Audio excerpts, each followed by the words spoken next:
Well, hello and welcome back to the History Shelf. I am your host, Peg. Thanks for joining me today for this author interview with a very special guest of a book that I fell in love with when I read it 2 years ago, which is now out in paperback. And I highly, highly recommend it.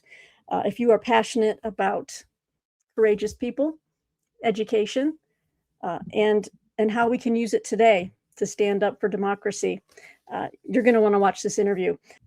My guest is Dr. Noliwe Rooks, the L. Herbert Ballou University Professor in Africana Studies at Brown University and the Chair of Africana Studies. And we are talking about her book today, A Passionate Mind in Relentless Pursuit, The Vision of Mary McLeod Bethune. The book came out originally in hardcover in 2024, recently just came out in paperback from Penguin Random House. It's a slim little volume, but Dr. Rooks packs a punch in here, and I guarantee you will be moved. So please enjoy this interview.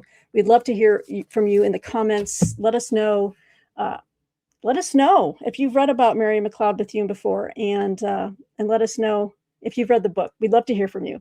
Enjoy the interview, and we'll see you on the other side.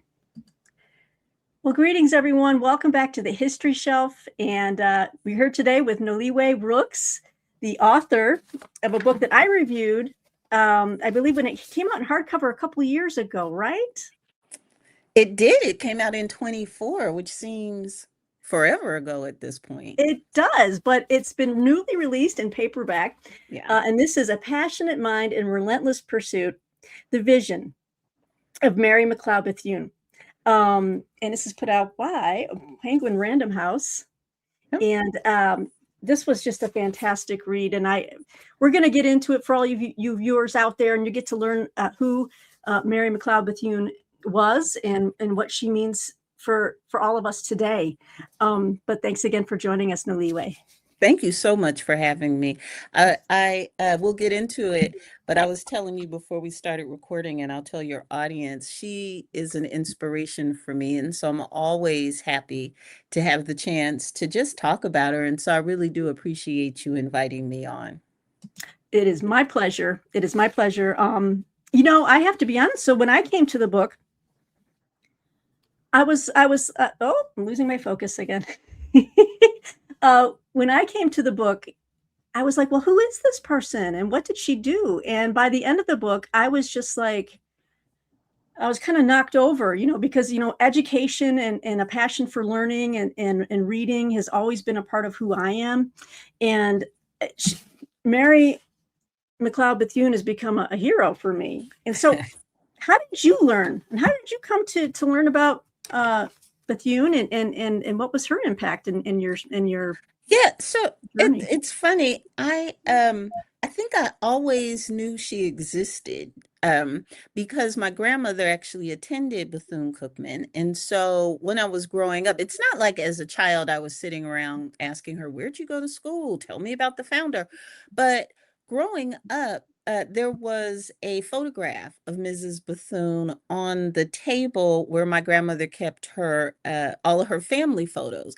And at some point, I asked, who is this person? Like, I know Aunt Mary, I know Cousin Bessie, I can see my father, I know my grandparents, I could identify people. And then I finally realized I don't know who this person is.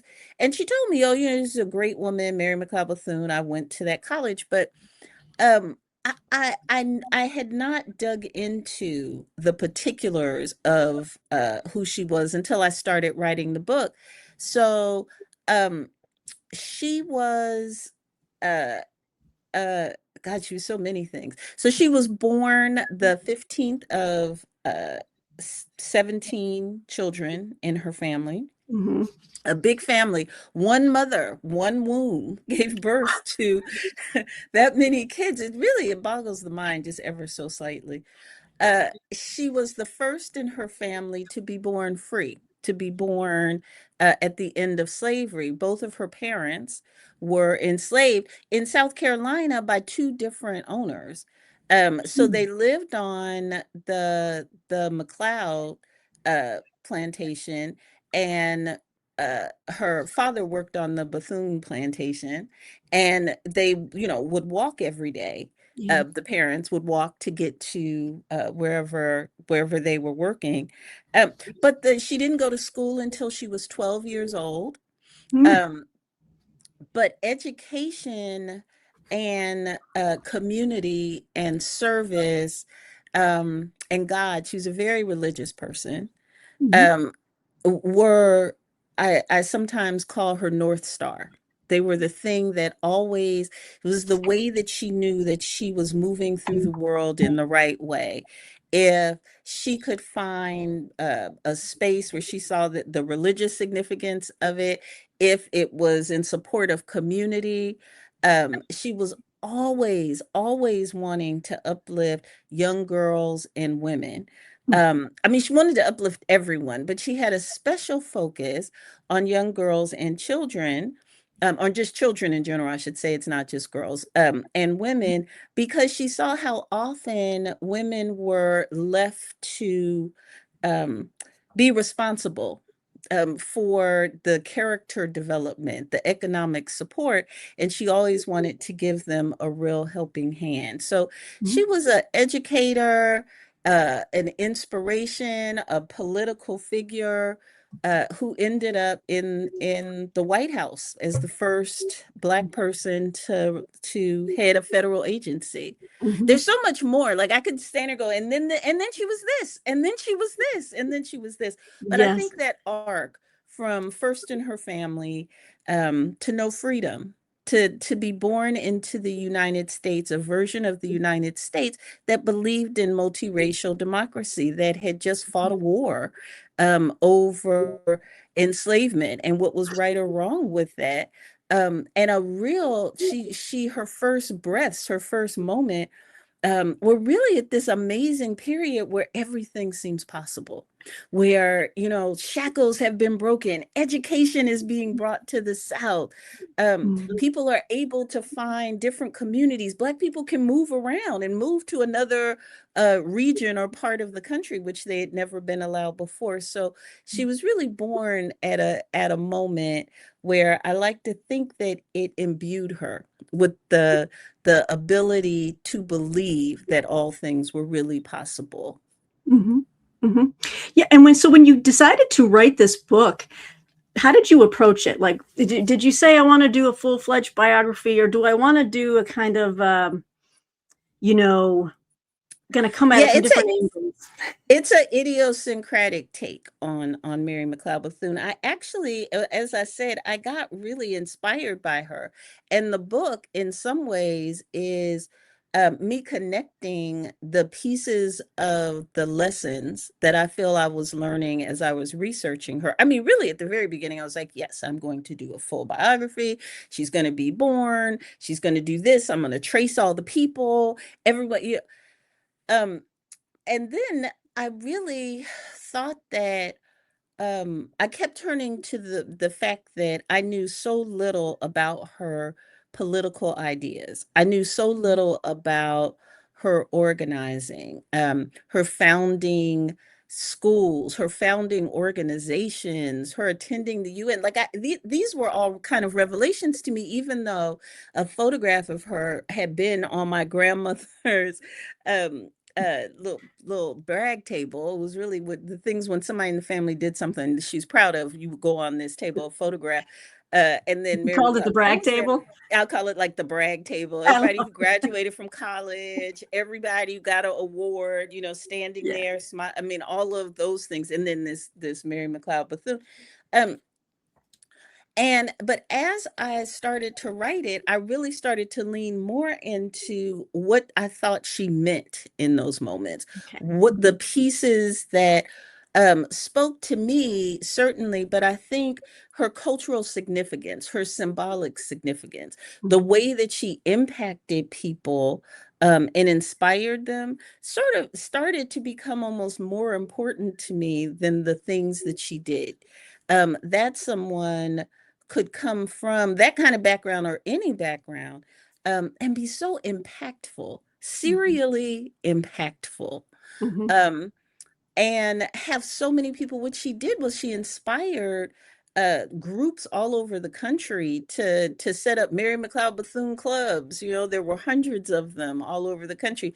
She was the leader of the National Council of Negro Women. Is a founder. She founded that organization in the 30s, um, and the was president of the National Association of Colored Women, which was one of the first kind of activist Black women groups that's founded at the turn of the 20th century in the 1890s. Mhm. Um, that she grew up barefoot and illiterate till she was 11, and was around all of these highly educated, impressive people, from presidents, international leaders.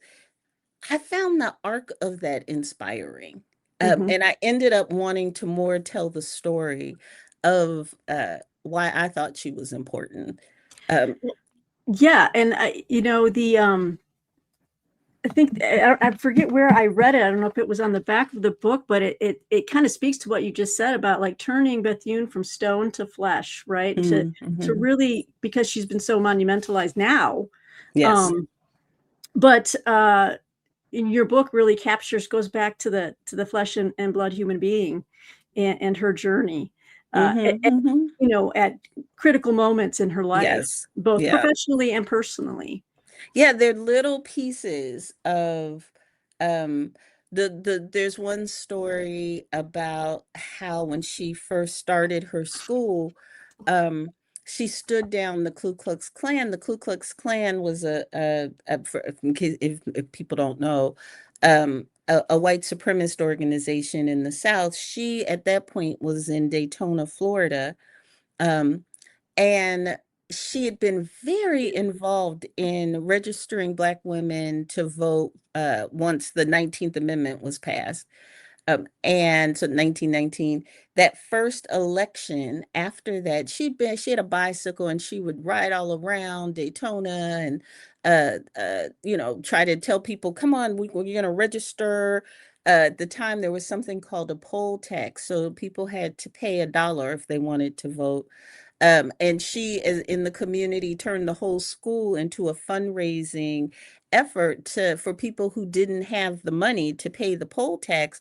They baked pies, they had raffles, so they could have a little extra money to share with women who were going to get to vote, for the first time. There was something else in Florida. They had a literacy test. So if you wanted to vote, you often did, just depending who the poll worker was, you'd have to read something. Could be the Constitution, it could be the Bible, it Mhm. could just be a letter, a newspaper. It just depended on who was giving the test. But literacy was not very high in Florida at the time, and so this was a way of keeping people from voting without saying you can't vote. You can vote if you can read the Constitution. So she started night classes at her school for to teach these folks who were older people, Mhm. adults, how to read, have basic literacy, so they'd have the hope of voting. So she's all in the community, riding around, saying, "Let's vote. Let's do this." And there were people there who didn't actually want to expand the electorate, who actually saw voting as a question of power that they weren't interested in sharing necessarily. Mhm. And so she started to get word from members of the Ku Klux Klan. We're really unhappy with this. We really want you to stop this. If it's not, we're going to make it unsafe for you here in Daytona at your school that you're so proud of, if you don't cut it out. And so, and what was at the time a pretty controversial decision, she heard one evening that the Klan were going to come on horseback Mhm. and ride through that we're going to ride down on her, and they were threatening. They were kind of like, either you tell everyone no voting, that you were wrong, you don't want voting, or we're going to come and do some damage. And so people were saying, so let's clear the schools, everybody run, let's let them find nothing, even if they burn it down, it's okay. And she decided, she wanted the young people who were there um to see and to bear witness to what was going to happen. And so she brought them all out. These are kids, you know, she brought them all out on the front steps with all of the adults.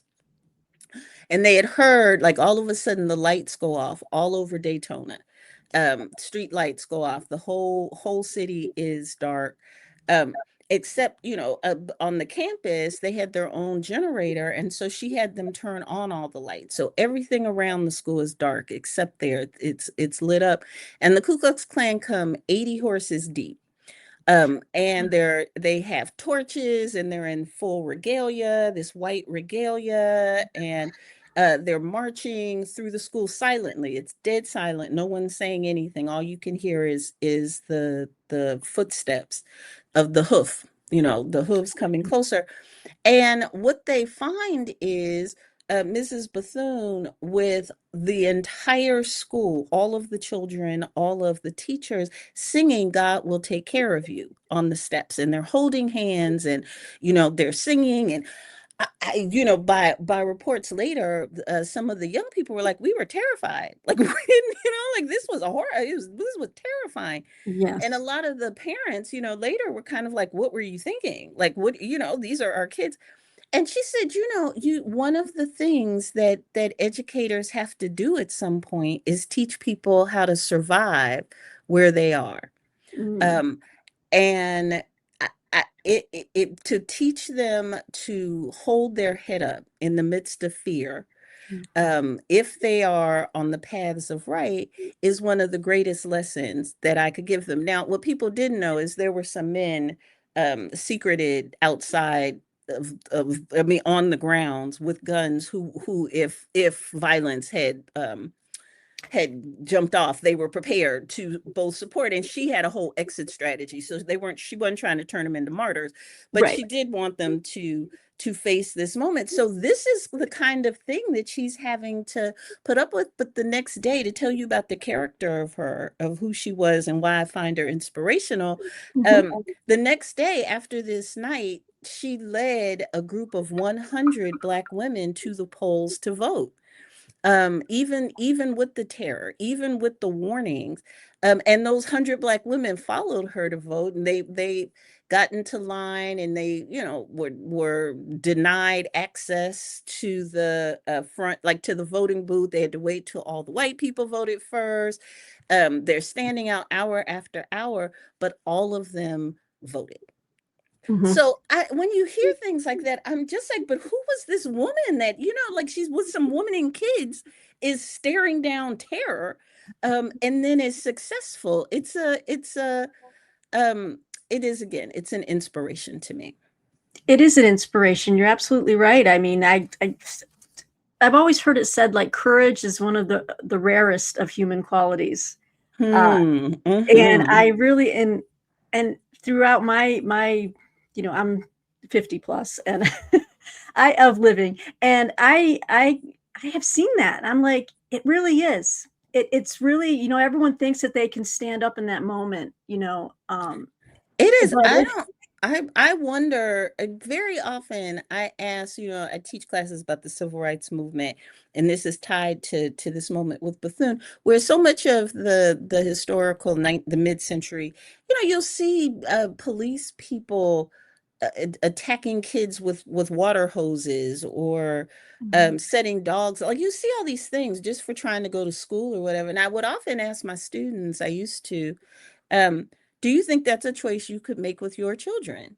You know, like with even and they're, you know, 18, 19, 20. Most of the students I teach, at least, don't tend Mhm. to have kids already. Um, but they're thinking about it, and it's really rare that their imaginations would let them believe that standing up in the face of violence is Mhm. something that they could imagine themselves doing or wanting for people they care about. Mhm. And so the real question really is, but where do you find that courage? And Mhm. I think I had rarely seen, the reason the book ended up being a rave fest as opposed to a deep scholarly biography, Mhm. was I've just so rarely seen someone be so impactful In so many ways. I've rarely encountered a strategist, someone who had a plan. She wasn't just blind faith. She had a plan. Like while Mhm. she's there saying, okay, everybody, let's sing the Klan, and the Klan came in one gate and walked out the other. Like they didn't even slow down. Like whatever happened, there was no violence. But she also had people you couldn't see and an escape plan if things went wrong. Like, so it's not this kind of wide-eyed innocence. Yeah. It'll all be okay. She was like, we're going to try this because if Mhm. this works, this will be impactful. But if it doesn't work, because I can't control all circumstances, we need a plan B. That's a strategist, like Yes. that's, Yeah. and She was strategic. yes. So I appreciated that too, in coming to learn about her. Wow. Yeah, I was just really blown away by that. And after I read the book, I was just like, everyone needs to know about Mary Mary McLeod McLeod. Bethune. I mean, and especially women. And I'll get to that aspect of of the book. But as we've been talking so far, and that's the other theme of the book that comes through, is just how important education was. And it was always tied in with politics, like Mm-hmm, voting rights, like you were saying, the poll tax, and mm-hmm, if mm-hmm, you couldn't read, then you couldn't vote. And that's why education was just being shut down mm-hmm, uh, mm-hmm. for African Americans, and it's just that was a big theme. And so as she was going, advocating for education, obviously, and that actually leads into my next question is, she had a really a soft, I want to say a soft spot, but I mean, she focused on women and girls, because Mm-hmm, mm-hmm. I mean, they really needed that step up. They really did, and that was um it, it, it- so the first time she sort of hits the public stage, it's with Herbert Hoover. Mhm. Um so she worked for four presidents, in the time of her, in the arc of her life. The earliest, and the one she's known for most is FDR. Right. He and his wife were her big supporters, but she starts with Herbert Hoover, because FDR's wife uh, tells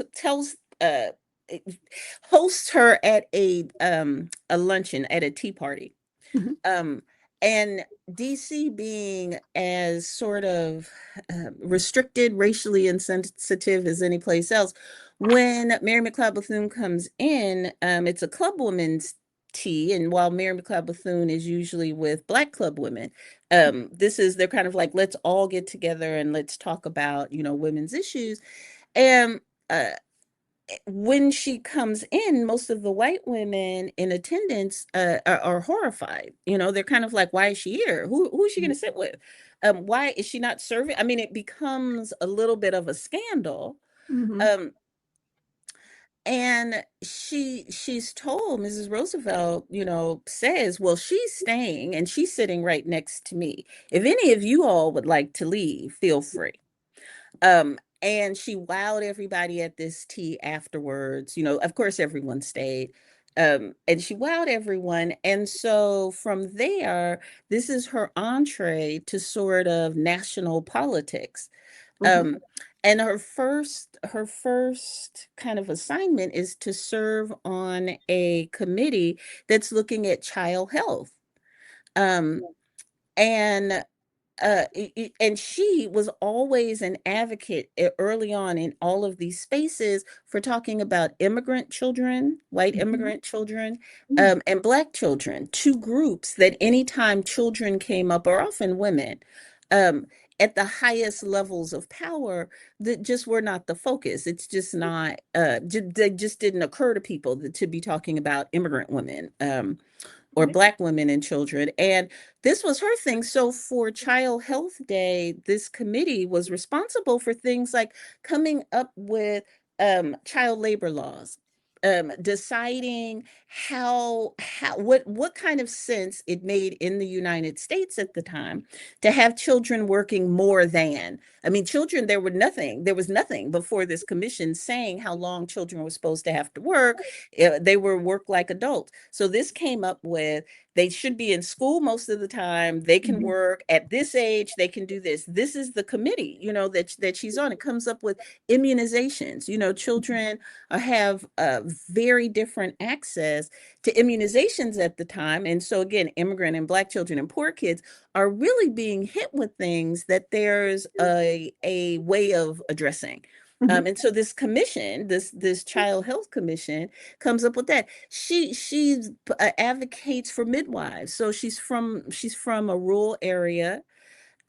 She knows that like not everyone can afford a doctor. Mhm. She knows that people don't all have hospitals nearby, because in rural areas, or even if you're in poorer areas in a city, just getting to a doctor and to give birth is maybe not part of your culture, maybe not. So they advocate for the professionalization of midwives, that make it possible for rural midwives to get different kind of training to see to the health Mhm. um, of poor women, Black women, immigrant women, and children.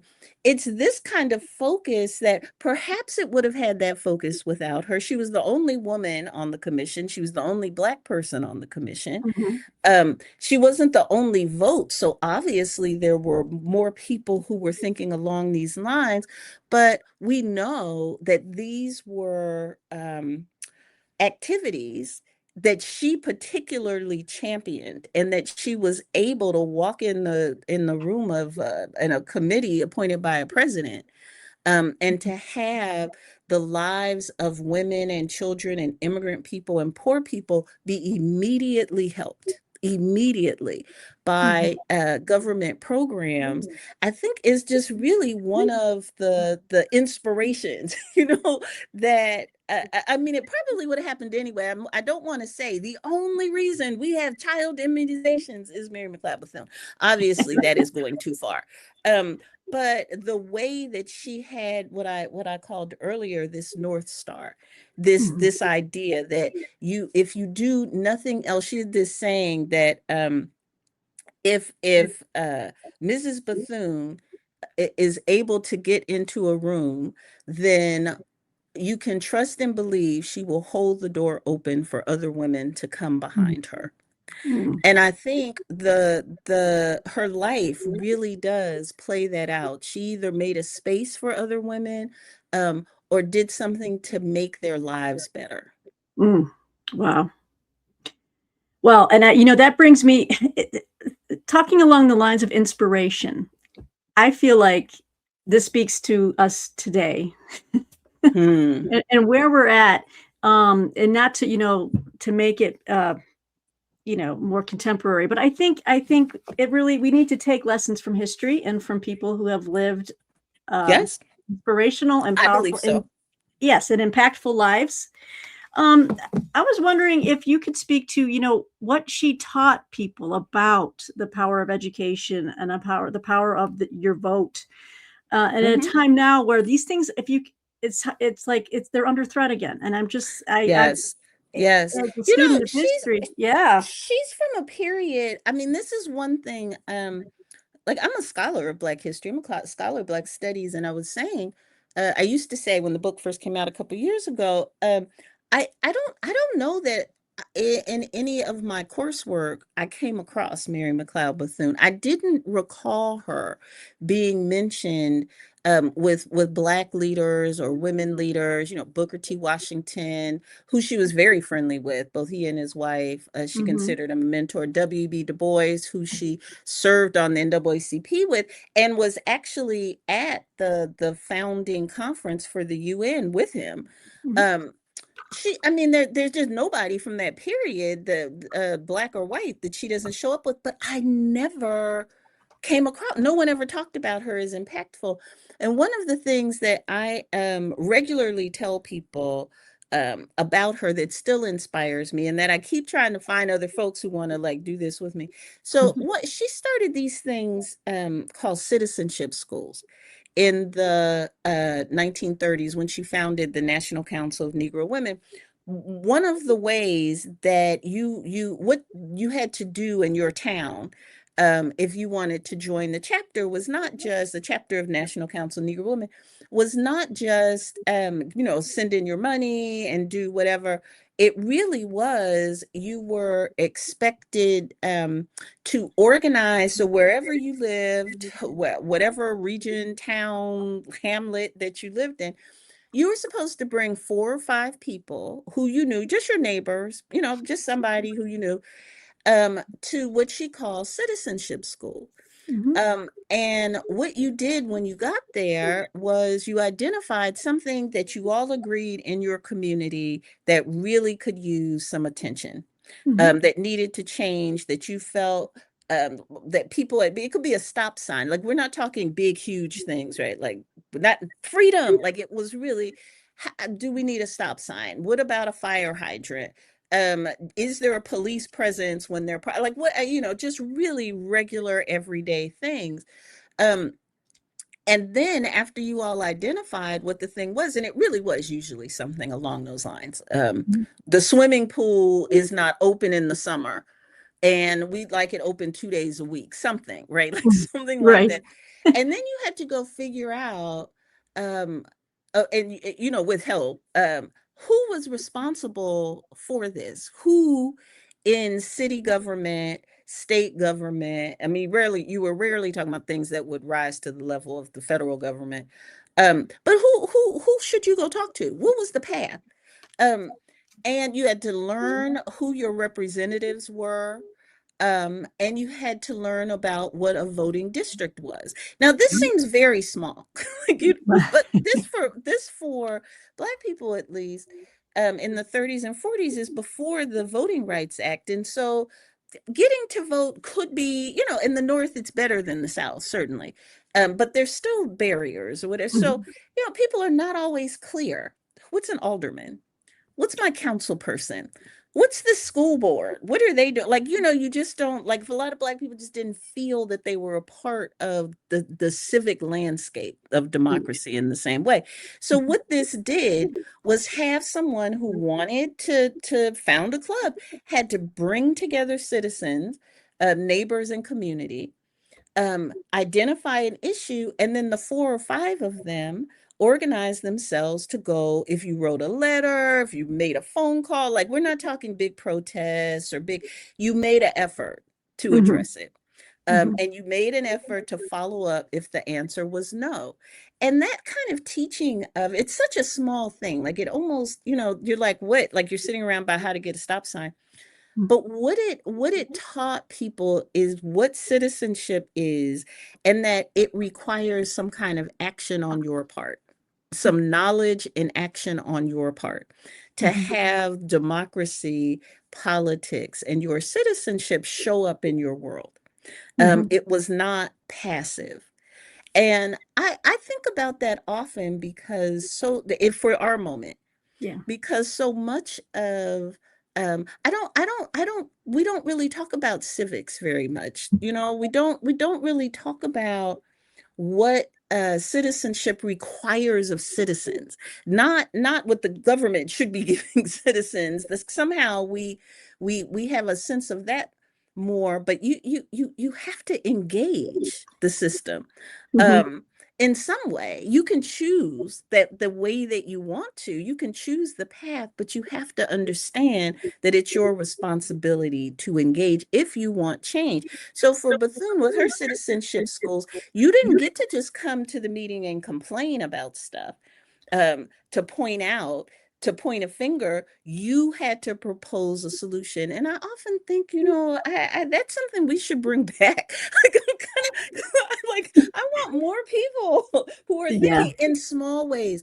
I find that I'm around people at least who, when it comes the time for the federal election, they're all about it. They got every analysis of the Right. national campaign, every stop, flub, every, like, they, but really can barely tell you who their, beyond the mayor, most people seem to know the mayor, who their actual elected representatives Mm-hmm. are, what they think about anything, what their accomplishments are. Um, and I don't think it's to the good for us. I think that we are not helped by that lack of engagement with just basic forms of democracy. I totally agree with you on that, Noliwe. I have always thought that, people would make fun of that phrase, think globally, act locally. Yes. But there's truth in that because, if you think that you check off your good citizens, certificate by voting for the presidential election once every 4 years, and that everything is now coming to you, no, Mm-hmm. Mm-hmm. because I think that indifference, um, over a long period of time has led up to this present moment Mm-hmm. where now Mm-hmm. that our basic rights are being trampled on at every turn, and especially for marginalized communities, Mm-hmm. being targeted, even, it's like it really does start with your local committee, even with your Mm-hmm. local, I mean, bring it down to the lowest level, get involved with your HOA, Yes, I meet your really, neighbors, yes, right? yes. I don't think it has to be, the huge thing. It can be the local tenants association or whatever. Just know um how democracy is organized in your world, and decide that you're going to engage it instead of just complain. Now if you're somebody who's sort of like, everything seems fine, I don't think there's anything broken, I have nothing to complain about, maybe you're not moved to engage in any kind of way because the world looks fine. I just talked to so many people who are dissatisfied in ways large and small, Mhm. um, who don't seem to really think about the acting locally or even really understand what does that mean to act locally. So one of the lessons for me, because I had never, so citizenship schools were a part of the MLK era of civil rights organizing, which is a good, I mean, so she dies in 1947, so it's it's some decades after Mhm. she is even passed that citizenship schools as a part of the Highlander School and a woman named Septima Clark, which is legendary. So her organizing, a lot of the MLK folks came Mhm. through the Highlander School. This is where you learned about democracy. And one of the things writing the book, I was like, what she did, like she got that from Bethune, like whatever. And I'm sure if I dug into it, Septima Clark would in fact say, I got this from an earlier period. I don't, I doubt seriously, because she was a part of the Black Women's Club movement. And so for that period, before we even think about civil rights, like a lot of folks, we just kind of jump from the end of slavery to the mid civil rights movement. Like Citizens it's Club, just right? kind of, yeah, there was the slavery is over, bad things happen as, Jim Crow rose up, and then here's MLK and the civil rights movement. And there's this period from the 20s, 30s, 40s, which gives rise to W.E.B. Du Bois, to the Brotherhood of Sleeping Car Porters, which is a labor organization. It gives rise to Black sororities and fraternities. This is the Mhm. period where they start to rise. And it certainly gave rise to Mary McLeod Bethune, who was an organizer's organizer. So there's this real period where folks are grappling with the everyday of what do we do to make this better. And it's heart-wrenching in a way, because all of it, for Bethune as well, is based on making the country live up to the ideals that they believe are contained in the founding documents and the laws of the country. Like Mhm. that's really that's the sum total. Like when you talk about democracy and it being enlivened, Yes. um they were like, read the founding documents, see the laws, this looks like we need to help the country be what it said it wants to be. And that, for that generation, really was a guiding light. And there was no one more impactful than Mary McLeod Bethune. She's less known than most everyone else. There was no one more impactful than her. So that's part of the reason why we are doing this interview. That's I just right. want, I just can't. And I have talked about the book before on my own on this channel, and I'm like, everyone, you need to check out this book because this woman is amazing, She and knew some things. she knew she did. Now, just curious before I let you go, in your research, first of all, how long did it take you to research and write the book? And were you surprised by, did you find any surprising things? Yeah, so part of the reason the book is as short as it is and written the way it is because once I started doing research, I was like, I'm going to do the big biography, right? And I told you I just got excited by her, but it's also the arc of her life. Somebody needs to write a full-on biography of her. They really do. It'd be a decade of research, a decade. It just wasn't in me, but also I wasn't capable because I was just like, you should know about this woman. Like, so I really was not objective Yeah. in any kind of way. So it took me a couple years to write it and for it to come out and to be at peace with the way that I wrote it so that there are parts of it that are about me. And the parts of it about me relate to how researching her helped me understand parts of my life that I had not. Okay. So the way that I show up in it really is almost like asking readers to follow along and see, oh, you found this out about Bethune, and look how it completely reshaped your worldview. Yeah. Um, it's a different way of writing for a scholar. And I'm always telling people, I have 5 other books written like straight scholarship that I'm not in. And people are like, why are you writing about yourself and your childhood? And the other books don't do that. But this one, it felt, it's what I wanted to do. Like that's the easiest way of saying it.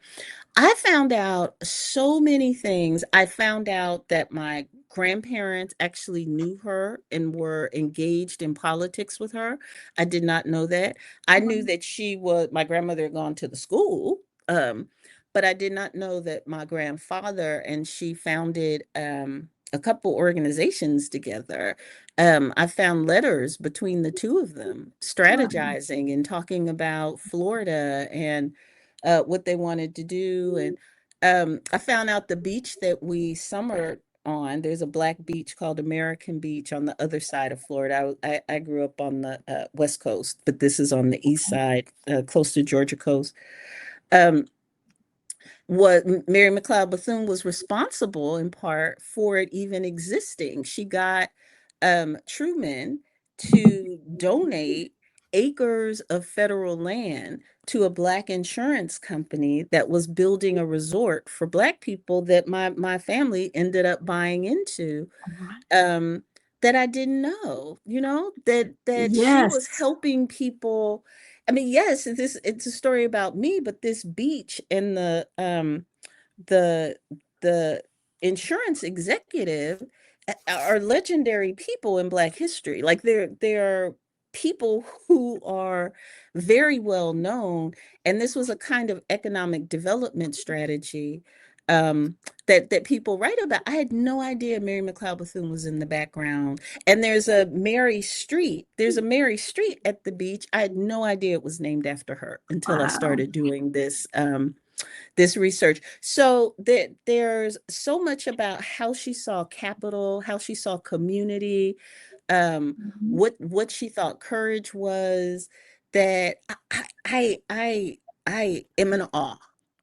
Mhm. And she was impactful. So there are a lot of people I'm in awe of because I like how they write or I like how they speak or um because they inspire me. But objectively looking around, it's like, yes, she did these things for people large and small. The reason Langston Hughes, the great poet, actually believed that he could be a poet is because Mary McLeod Bethune told him that he could. Like he writes about it in his autobiography, that his whole family was like, what are you're going to college? You're trying to be a poet. What is that? How's anybody going to eat a poem? Like, what are we thinking? He's from Missouri. Um, Yeah. and I mean, not like that means you don't have poets, but like he was from a place where poets were not sort of ubiquitous. Yeah. And he ran into her. She came to Lincoln University's school. And he said, I really want to be this kind of writer. I really want to. And she told him he could be whatever he wanted to be and to stay in touch with her. Zora Neale Hurston, the great writer, founded the first theater department at a HBCU, um, at Bethune-Cookman, at Mary McLeod Bethune's school. They were friends. She wanted a theater department. She was like, yo, Zora. It was a disaster. Zora Neale Hurston had no business trying to like work a 9 to 5, but at least there was just had to do with her. Like that wasn't good. But the idea that what you want for Black children in the segregated South at a Black school is not just the means to work and earn a living, be an artist, dream. And Right. I don't hear that often when in talking about the education of Black children at that period of time. There are other Mhm. concerns.